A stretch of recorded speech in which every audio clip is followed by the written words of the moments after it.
How's it going, everybody? Nerds Rising here, and welcome back to the Nerd Cave. In today's video, we're going to be taking a look at the top 10 wins of the month of August, and let me just tell you guys, there are some truly incredible wins in this video, so a huge thank you to everyone who sent me in a battle.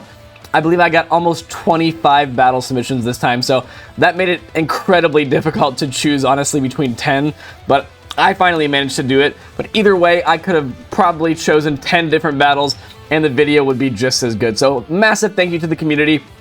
We're going to get right into it here. As we're watching this video, keep in mind, this is not necessarily a spice competition. We're just looking to see who got the best win. And that being said as well, we're going to be voting on this in the next 12 hours or so. I'm going to put out polls, so stay tuned for those. Let's get into the first battle here. We have fellow content creator WinRegalia running a Great League Rayquaza with the legacy moves of Breaking Swipe and Dragon Ascent. Very difficult to obtain them, and also you need to re-roll an old Research IV Rayquaza as well to actually get it under 1500 CP, so very difficult to do. Let's get into the first battle here and see what WinRegalia has in store for us. Leading a Alolan Sandslash into Quagsire, and since they're both non-shadow, he can actually live one Mud Bomb. So let's see how he decides to play this out. Actually going to catch after 5 onto the Altaria. This is just a Mud Bomb. Very nice catch, and the opponent is actually staying in here as well, it looks like. And this is still not quite Stone Edge range, so doesn't have to respect this if he doesn't want to, and is going to let it go. It is the Stone Edge, and the opponent is continuing to stay in. So this is telling us that they may be weak to a Dragon Flyer and back, and if that's the case, then they definitely are not going to want to see this Rayquaza later on. So they're still staying in. He gets to a second Sky Attack before they throw, and if they want to save all this energy, they're going to have to double shield, and they do. And then they bring in a G-Fist, so very interesting decision by the opponent there. They probably should have just brought it in right away, or maybe after landing the Stone Edge initially, but they go down both shields. He actually brings in the Rayquaza to get an energy head start, and then makes a savage catch onto the Alolan Sandslash, probably catching the Rock Slide, but no, it's actually a Muddy Water, so the opponent is running Muddy Water and Rock Slide. Definitely not what you want to be running, but this is just now a super dominant matchup for the Sandslash. Can massively overfarm, probably not quite in Drill Run range, but either way is going to come out of here with a ton of energy and actually just goes for the Ice Punch on CMP to maintain the 2 shields. And are they going to come back in with the Quag? They come back in with the Quag. They're throwing immediately, and now Rayquaza has a 2-0 shield advantage to sweep this endgame. And even if they bait, I don't think they're making a Stone Edge, so they full send it. He does correctly shield it, and they have a knockdown on the back. And how much damage is a Dragon Ascent about to do on this knockdown? We're about to find out. And it one-shots. Of course it one-shots from nearly full health. Farms down the Quag, gets a shield flex as well. 1 shield flex.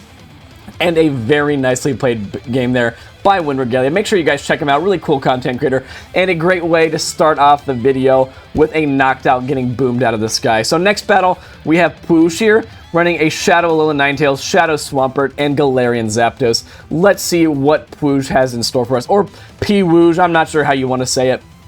But we have a Dunsparce lead here. Very bad lead from the Ninetales. Brings in a Shadow Swampert, and the Shadow Swampert is met with an Altaria, which is pretty much worst case scenario. Pwooj is getting basically fully hard countered right now. There's just really nothing that Swampert can do. Even if he was running Sludge Wave and build up to it, Altaria easily can live it. So just going to go straight Hydro here, and the opponent does overfarm, and they throw just before he makes a 3rd Hydro Cannon, which is really looking rough. So hopefully the Ninetales can come in and farm all the way down, but I think since the opponent overfarmed, they probably are going to just barely make a move, and they live on 1 HP, and they make the Sky Attack. So this is just going absolutely terribly, unfortunately for him, and they're probably going to be bringing back in the Dunsparce right away.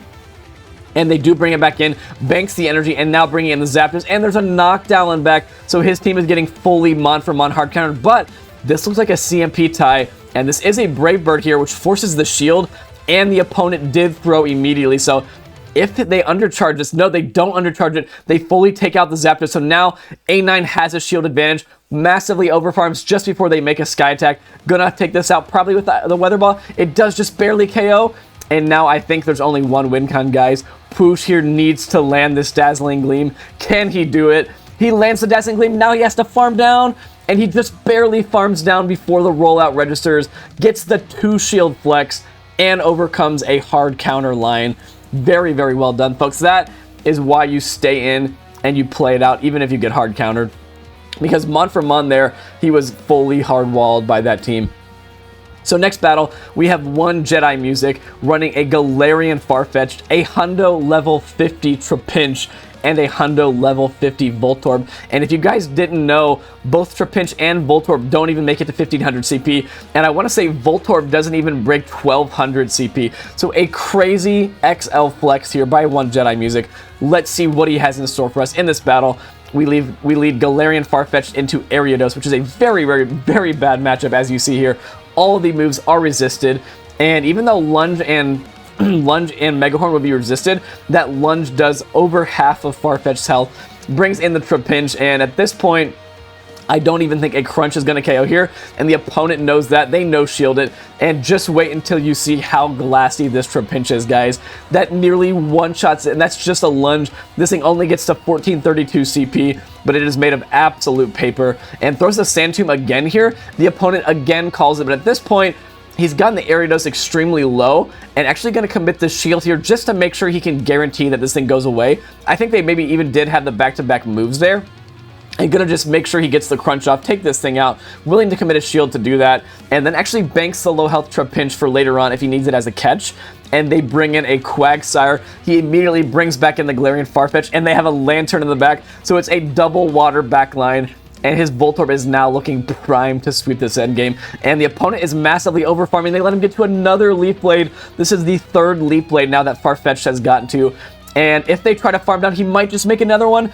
They try to farm down, and Farfetch'd just barely lives it. Gets to another Leaf Blade, takes out the Lantern, and now it is Quagsire versus the Hisuian Voltorb. And check this out, guys. 1141 CP on this thing. And now I think he just has to either call a Mud Bomb or shield the Stone Edge here. Is going to call the Mud Bomb. It is just the Mud Bomb. That still does a lot of damage. But now Energy Ball is going to land on this Quagsire. Is it going to one-shot? Yes, it is, from full health nearly. Gets the screenshot. Very nicely played by one Jedi Music. An absolutely crazy flex team there by him. And moving into the next battle, we have a triple fish theme team by MIDAZOLAM here. Very cool team. Whiscash, triple Legacy Sea King, and as Rise to the Occasion would say, Quill God in the back, running Poison Sting and Sludge Wave. Let's get into this battle here and see what MIDAZOLAM has for us. We have a Sableye lead here, so pretty neutral.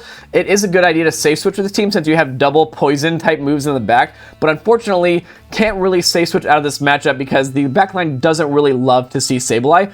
Doesn't actually farm up to the Blizzard there, but the opponent does shield it anyway. And the opponent is massively over farming here, allowing him to get to another Mud Bomb before they throw some energy. And going to call foul play here. The opponent does full send the return. Recognized he was going to get farmed down and saves the Whiscash for a catch in the endgame if he needs it. And pivots into the Sea King here. The opponent immediately throws the foul play, and they pivot out into a Lantern here. So I like this play. Throws after 7. This could be a CMP tied to the Thunderbolt, but the opponent does overfarm. Lands the Drill Run as well, which is very nice. And do you shield here, or do you just let the Sea King go down? No, he is going to respect the Thunderbolt. It is the Thunderbolt, and now should be able to overfarm. And yeah, this is Icy Wind range at this point, so can just go for the Icy Wind. And the opponent actually commits the shield there. They want to make sure they get rid of the Sea King, and maybe that means that they're weakened back to water. That'd be very nice if they are. They do KO the Sea King and brings in the Quillfish, and this should just be a Surf. Should be able to easily live this, and they are debuffed as well. Does live it, and what is in the back?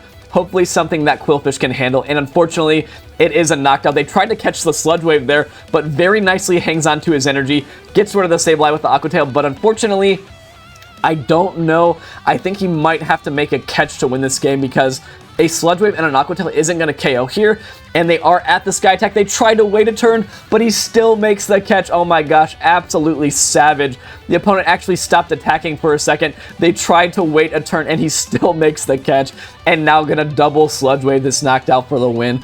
You absolutely love to see. We've already seen 2 knockdowns get BM today. You absolutely love that. And very well played by MIDAZOLAM in Game 4. Moving into Game 5 here, we have T-Chaser 325 here, running Golbat, Double, and Incineroar in the back in the Great League. And I didn't even know it had this move, guys, but Incineroar apparently can no double kick. So very cool pick by him. I've never seen one of these in action before in the Great League before. So let's see what he can do with this team. We're leading Golbat into Haxorus. So pretty neutral across the board. Counters are going to be double resisted here.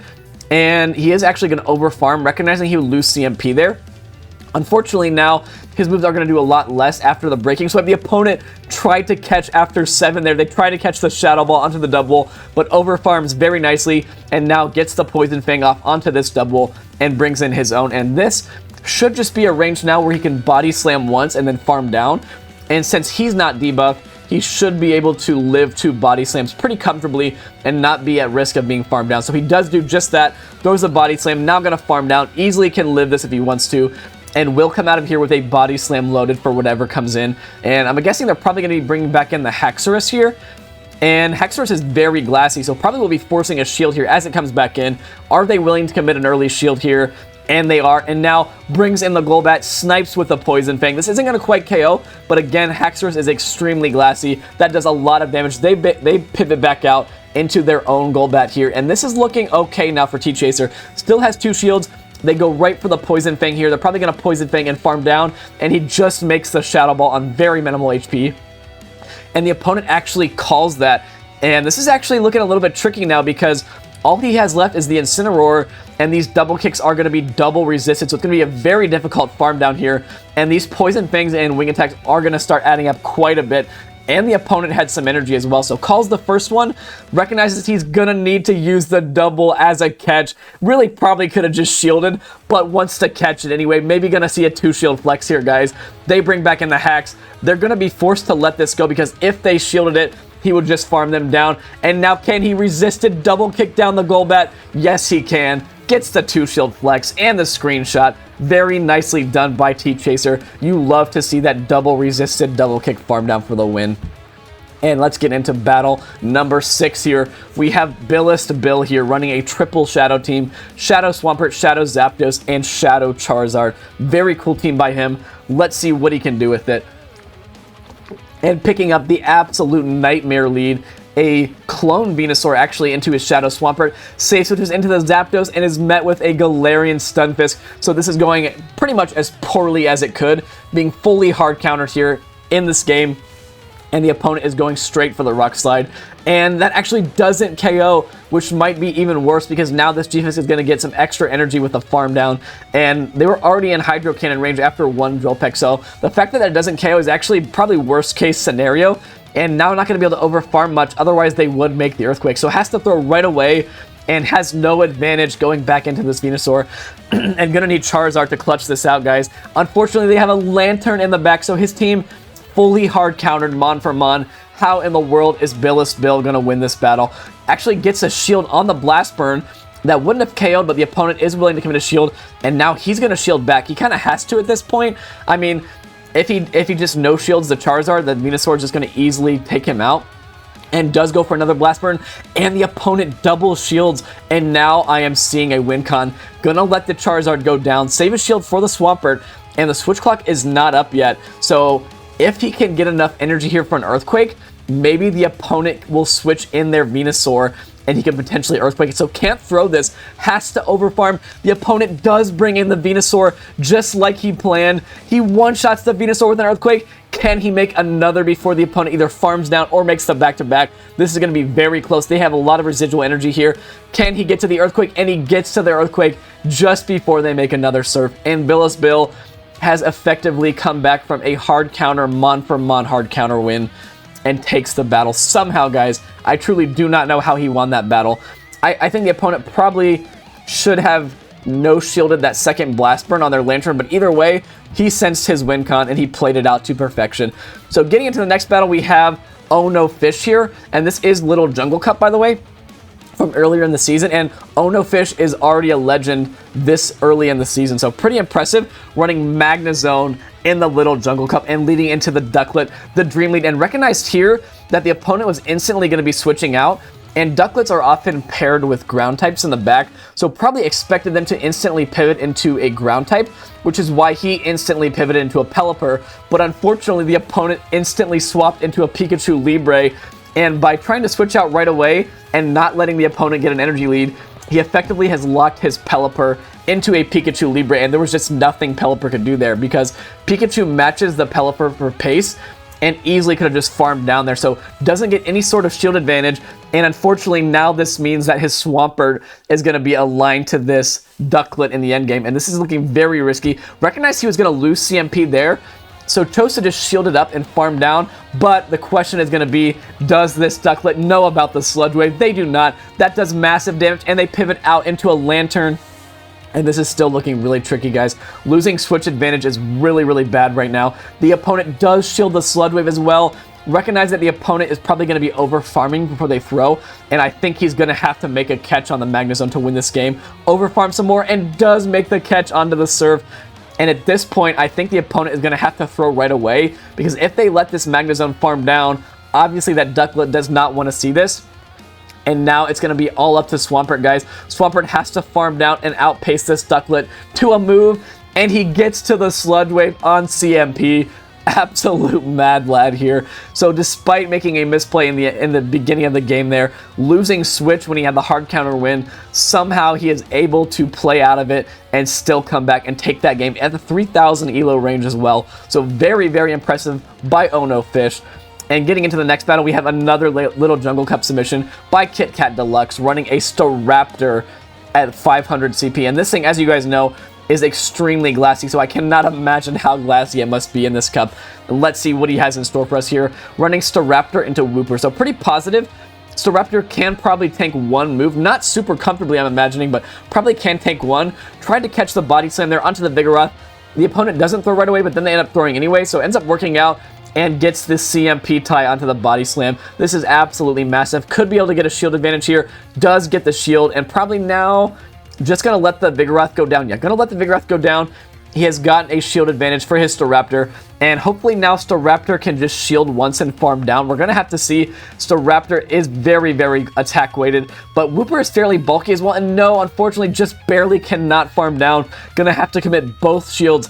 What a Body Slam KO from there. Honestly, a Body Slam might even KO from there, and they have a Grimer. He's at 100 energy, going to get this move off, and now probably going to be looking to pivot into the double. Does bring in the double, and double can live any one move here. And honestly, Grimer is pretty glassy as well, so a Body Slam probably just about KOs here, and he does have energy banked on his Staraptor. Hopefully he can use it in the endgame to one-shot something. We'll have to see. He does get the KO on the Grimer, and there's a Ducklet in the back. They are 3 away from the move, and he wins CMP to the Brave Bird. Does this one-shot from full health? Yes, it does. Staraptor gets the KO of the Ducklet in the endgame. And honestly, other than Noctowl getting one-shotted, there are few things more satisfying than seeing a Ducklet getting one-shotted from full health. You love to see it. Great game there by KitKatDeluxe. Moving into game, I think we're in game 9 here, actually, guys. We're almost done already. We're seeing here J Festino 21 with a Gigalith, Tangrowth, and Swampert line. This time in the Ultra League. I believe the last 2 battles are Ultra League here. Let's see what he has in store for us. Running the Gigalith lead into the Obstagoon. Very bad lead, especially with shields up. Obviously, Gigalith does have access to superpower, but Goon will just drastically outpace it and can easily just shield up the superpowers. And the opponent there took a second to switch out. They Night Slash the Swampert, and they pivot into their own Swampert. And I really like the play of going for the Earthquake there. Most Swamperts are definitely not going to be shielding that, recognizing they easily live a Hydro. And unfortunately, he does get the Earthquake shielded, but does live on like 1 HP, gets to a Hydro Cannon, and does get some chip damage and a shield advantage, which is very important. And now easily can bring in the Tangrowth here, farm all the way down, and will have a 2-to-1 shield advantage. They full send the Earthquake. It does not do a lot of damage. And what does the opponent have in the back? They have a Crobat in the back, and he is actually running Ancient Power instead of Rock Slide.